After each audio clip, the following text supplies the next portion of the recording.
Hi there. Now, it's always a great time to come your way with your favorite sports show, Sports Hub, right here on VNTV. My name, as always, is Eugene Evans. And I am Legitimate Nana Brandon. And let me remind you that in Ghana, the partial lockdown has been lifted, but now your own health is in your hands. So please continue to practice social distancing. Wash your hand frequently with soap and running water.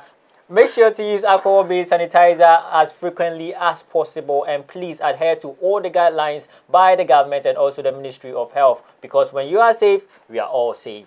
Most definitely, that's the way to go. Now, let's zoom in straight to some headlines on the show today. Now, Roger Federer is calling for the merger of the men and women tennis governing bodies. We also took a look at the fact that Nigeria and Ghana being ranked the highest exporters of footballers by the Cies Football Observatory. And then also, it looks like Champions League and Europa League is likely to be played in August. Yes, so this and many more are some of the things that we will be discussing on this show. Get interactive with us on our social media platform. On Facebook, it is VNTV. On Instagram, it is VNationTV. And also make sure to subscribe to our YouTube channel, VNationTV as well. We'll be right back after this.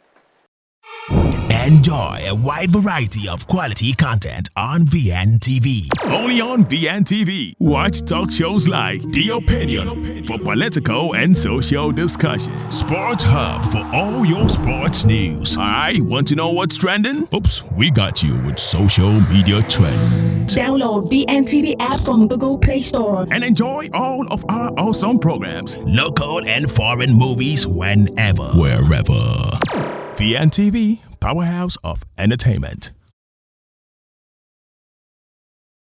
All right, so you're welcome back from the break. This is still Sports Hub right here on VNTV. We are going straight to the stories for today. Now, Roger Federer took to Twitter to call on the merging of the men and women tennis governing bodies. Now, the 20-time Grand Slam champion floated the idea in series of Twitter posts, and then on Wednesday, ATP chairman Andre Guadenzi appeared to back the idea, saying our sport has a big opportunity if we can come together in the spirit of collaboration and unity. And one of the issues that he actually raised is the fact that, you know, when it's actually separated, it actually confused the fans, especially. Yes. And, you know, since time immemorial, there's always been this argument about the men's tennis and the women's tennis. And obviously, men's tennis has the limelight, has the exposure. That's where the money, the revenue mostly comes from. So it's not surprising that you see, you know, the male tennis players, you know, doing very well when you terms or when you talk about finances or the monetary aspect of things. So one thing that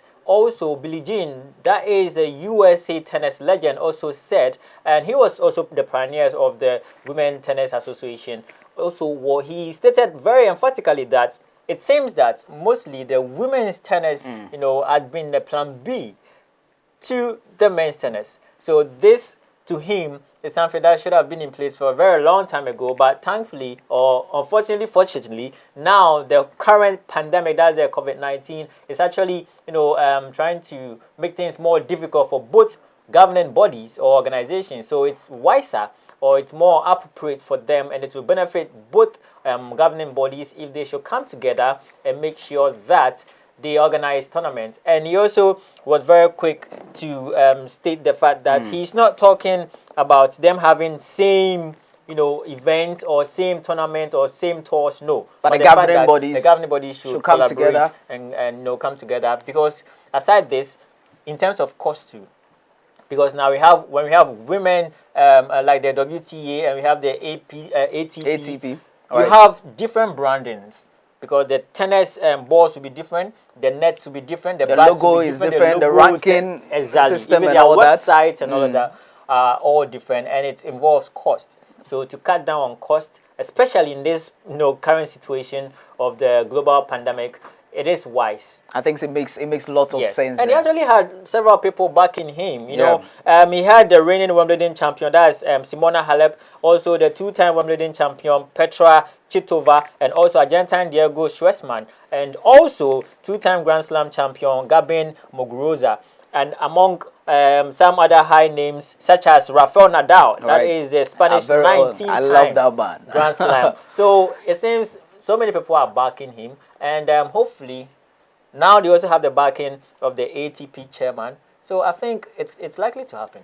I think it's the way to go for all the tennis players to come together to add Yeah. their voice to this, so that this course will be able to be accomplished. Yeah. All right, let's move on to the next story. It looks like the Ghana Football Association has shortlisted 6 candidates, right? Yeah. To be interviewed for the vacant technical director position. Now, the Ghana Football Association wishes to announce that 6 candidates have been shortlisted, like I said early on, and the technical director position became vacant this month following the departure of Mr. Samuel Francis Oti Akintin, whose contract expired at the end of March 2020. Yeah, so if you know, or if you could recall, and just in case you do not know, during the beginning of the year, that was just last month, Right. 2020, that is March, the GFA opened applications for the position of a technical director, which saw hundreds of people, apply for that position. But now they have been shortlisted to only 6. And also, one thing you should notice that we have 3 local men, or 3 Ghanaians, and 3 foreigners who are gunning for this current position. And right now, they're undergoing interviewing processes by the committee that is being set up to ensure that they get a really, how do you even put it?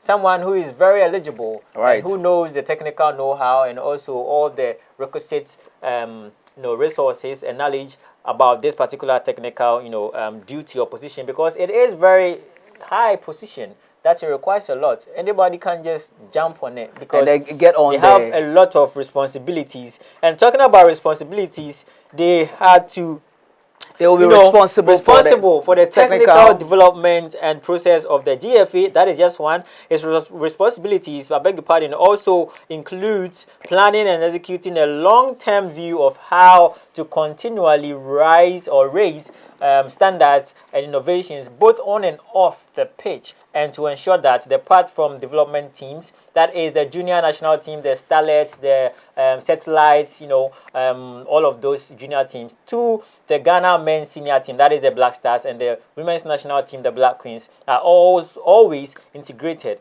Learning is shared, and the basic principles of how we play are integrated. And the select committee is actually expected to actually submit their report to the executive council, and once approval is given, they are good to go. But when you look at the Ghanaian fraternity right now, in terms of the people that we have in Ghana, do you think that a Ghanaian has the ability to actually take this particular post now? I love the fact that it's actually open to all, because I'm hearing that even the 6 candidates, we have 3 Ghanaians and other 3 foreigners and all of that. I feel I won't say that we can't manage our own affairs, but I feel especially when we are managing our own of the number 12. Exactly. When we are managing our own affairs, there's a little bit of some interference and all of that. So maybe we should get someone from outside who has the technical know-how, someone who is not a yes man and all of that to actually handle that. We wouldn't just join the chorus exactly. or the bandwagon. But one thing also is that we shouldn't take anything from Oti Akintin, because he has done marvelously, job done. Yes, because he's just incredible by all standards. And I believe that, of course, he had criticisms, and it's normal for someone holding that particular kind of position. It's just normal, they come.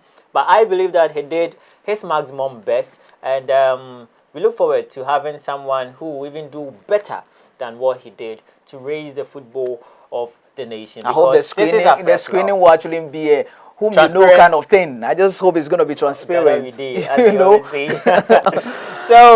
that is that from the offices or affairs of the Ghana Football Association. Now, still staying in football and still on Ghana, let's look at the nation's trophy drought. Yes, and some Black Star player is speaking in the person of Mubarak Wakasu. Yes, he is blaming NDC and MPP for politics, or the involvement of these 2 political parties in the Ghanaian football team, especially the Black Stars. That is why the country has failed to win any silverware since 1982. Whoa, that is a long time.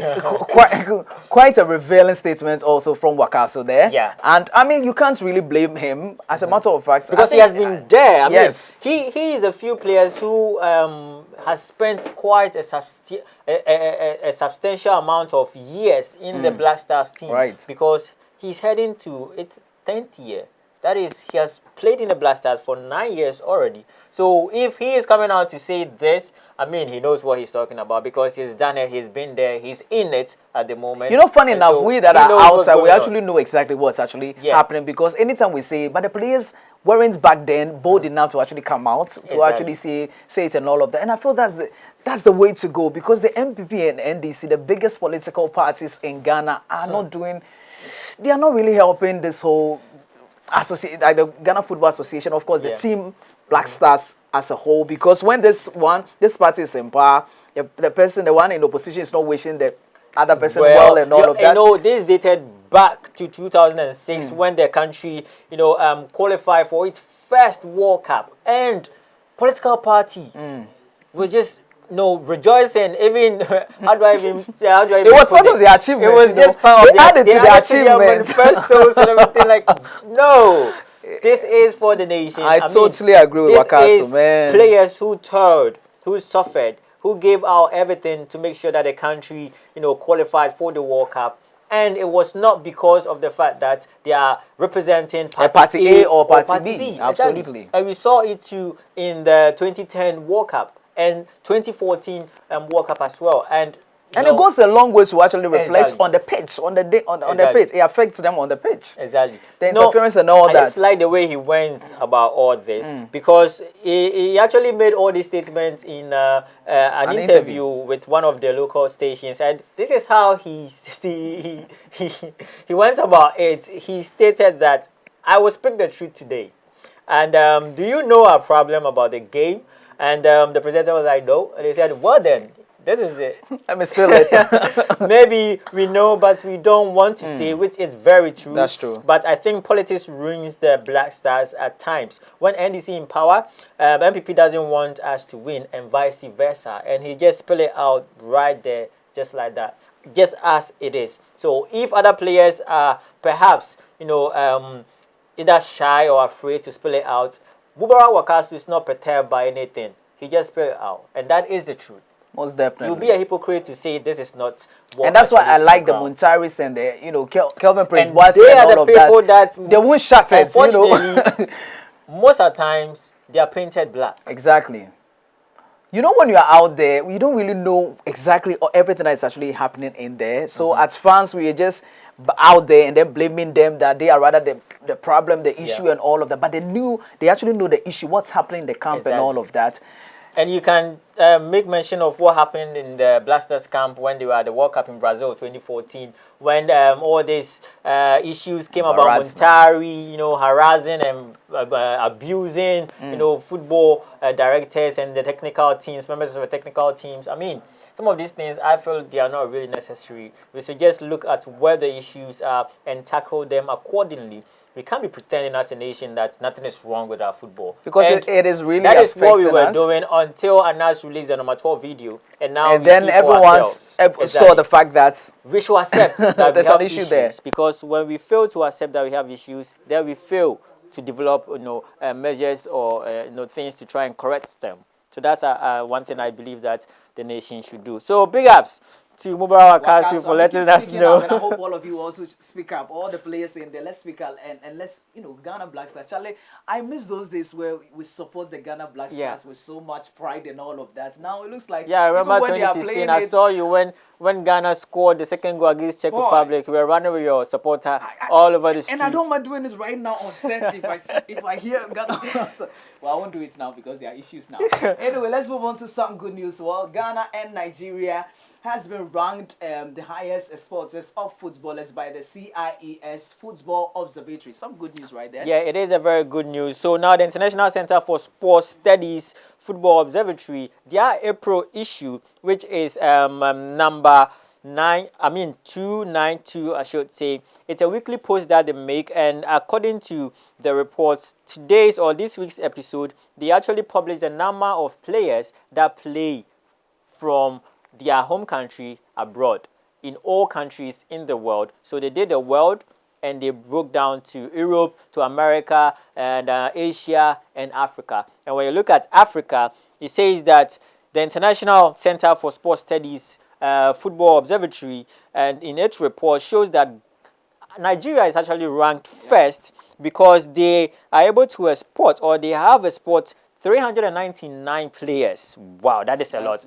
And Ghana follows them very closely with 311 players, and it's also being followed by Senegal and with around 200 players, which is, I'm not surprised to begin with, because when you look at some of the names that make it really big in all the major leagues around the world, definitely you'll find out that players are coming from Ghana, Nigeria, Ghana, Nigeria, Ghana, Nigeria. And I think this is something that we should take pride in.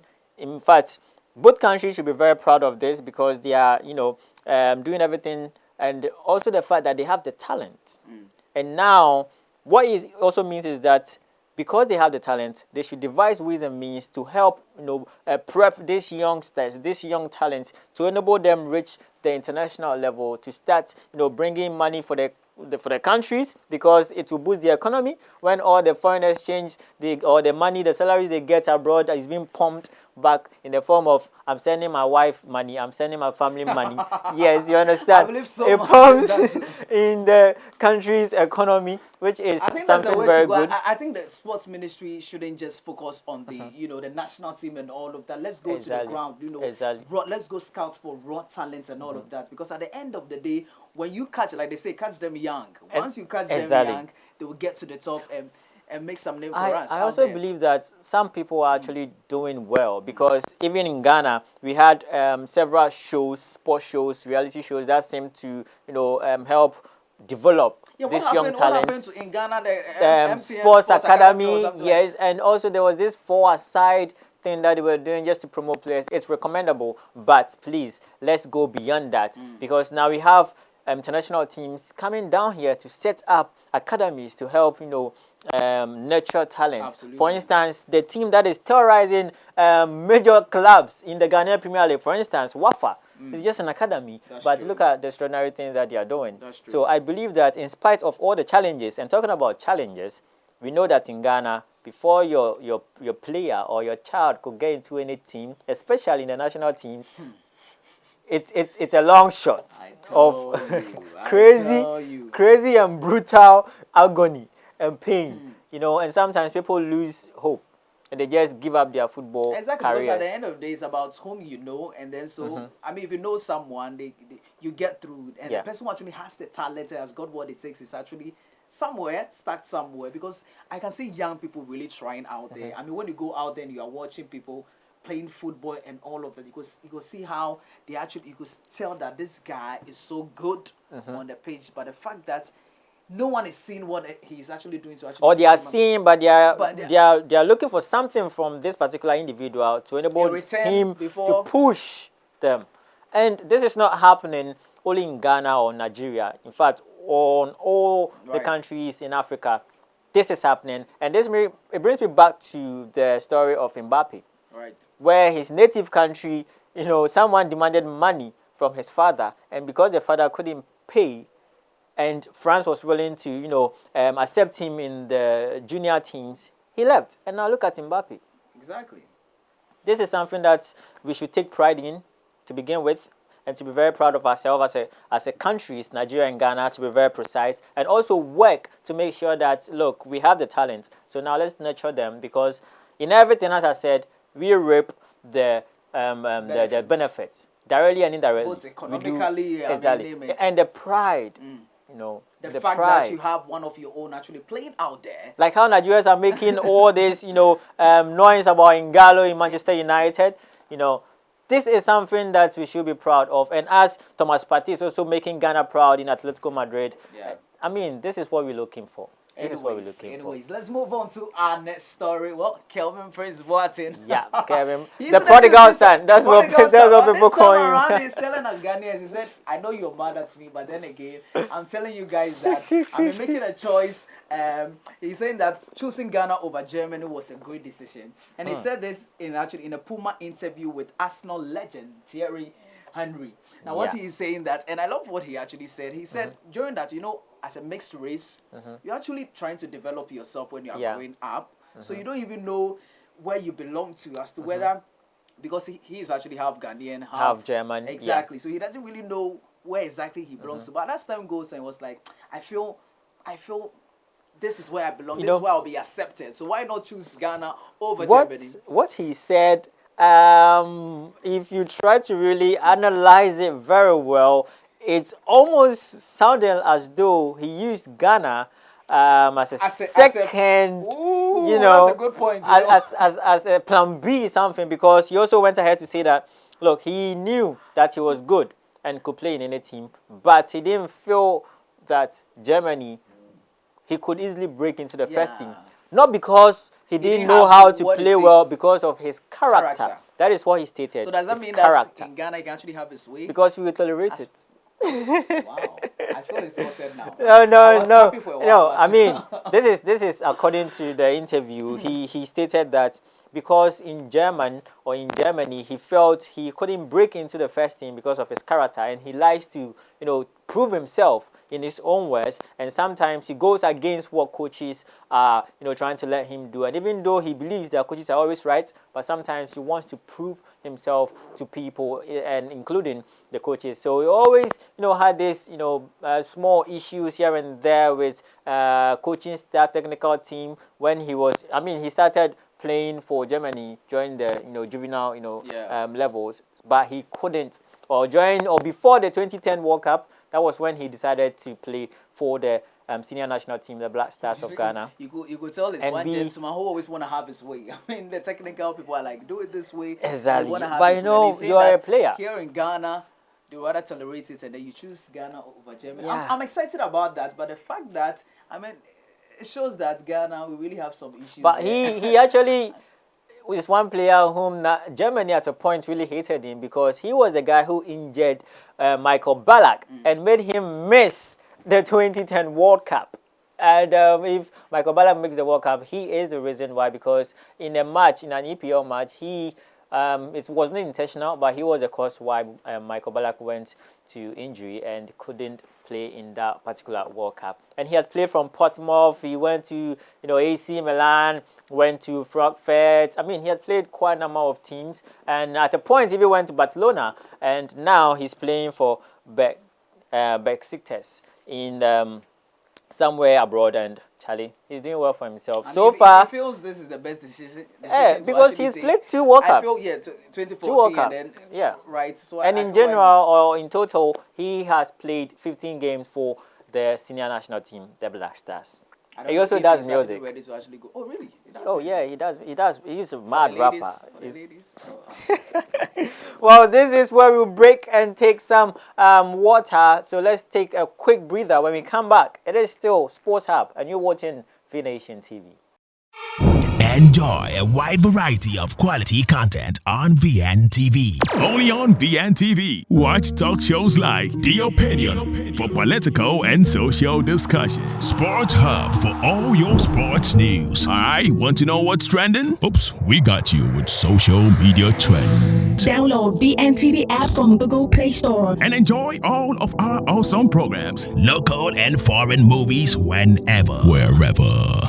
VNTV, powerhouse of entertainment.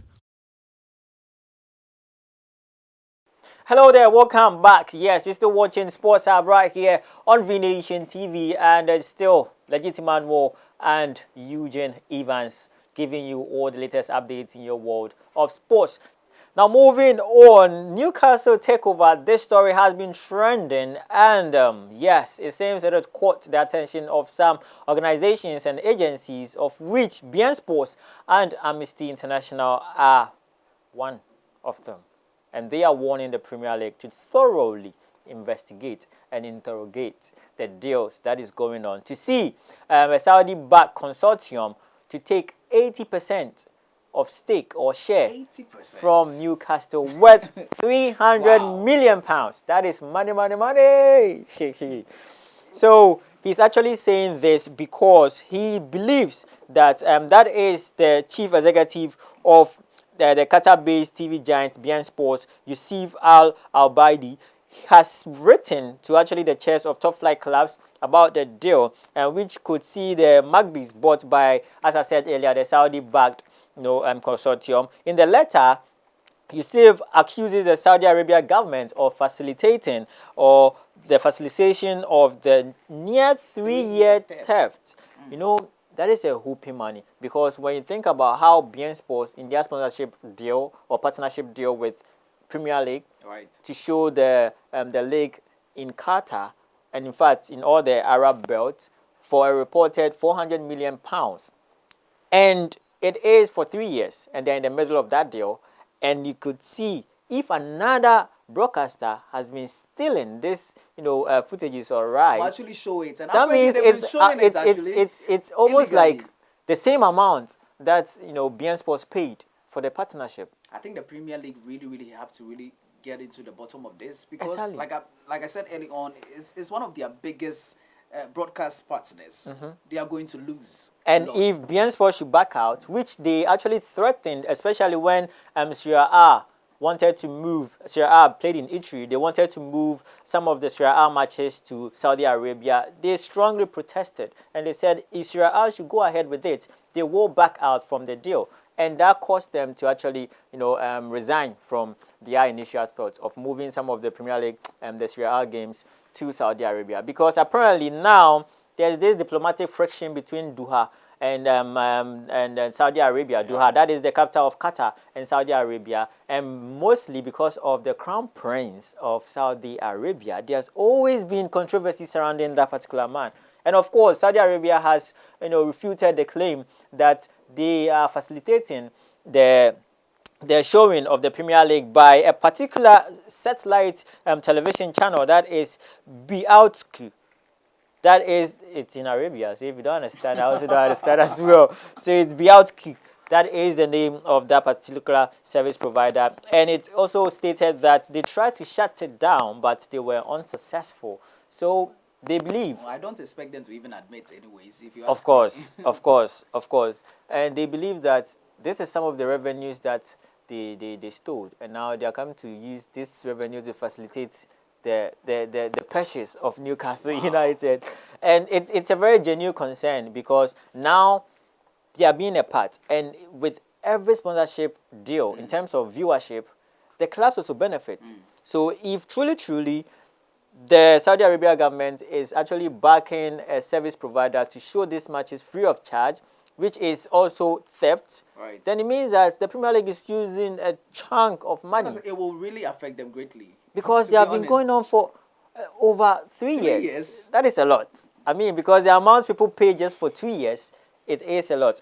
And moving away from that to, as I stated earlier, they are not the only people who are, not happy about this and showing concern. Also, Amnesty International, they are a non-governmental organization, and they are always poised in protecting the rights of individuals or countries or people. And that is what they have been doing since their establishment. And they are saying that Saudi Arabia, or they are accusing them of a term that is used in football to something. I'm trying to look for the term. Yes, that is sports washing. And sports washing simply means you trying to use sports or football to cover up illegal or unapproved things, unappropriate things. And Saudi Arabia has been the target or scrutiny of several human rights, activists and organizations. It's not new. This is something they can actually do. They can actually do, because that's what they have been facilitating. Wow. They want big boxing fight to be hosted in Saudi Arabia. They are investing in sports. They are buying clubs. They are actually staging sports events in their country. And according to Amnesty International, these are all things that they are deliberately doing to cover up their human rights abuses and infringements. Because until recently, Saudi Arabia didn't even allow women to drive. And also, there is this journalist who was killed in the Saudi Arabia consulate in Istanbul. And it was reported that that kill was in the order, or was ordered by the Saudi Arabia Crown Prince. Quite and that has not been resolved yet. So you could see all this, I mean, for me, the Premier League needs to look at it. If they don't look at it, I would advise the BeIN people to actually maybe back out and all of that. Because at the end of the day, this is money. This is money we're actually talking about here. And aside that, Charlie, when it comes to the Saudi Arabia, they want to be ahead of them. So they need to do something about it. Anyway, Well, they need it definitely to looks do like something the about Champions it. League and Europa League finals will be played in August. Yes, the Champions League and Europa League look increasingly likely to be played exclusively in August.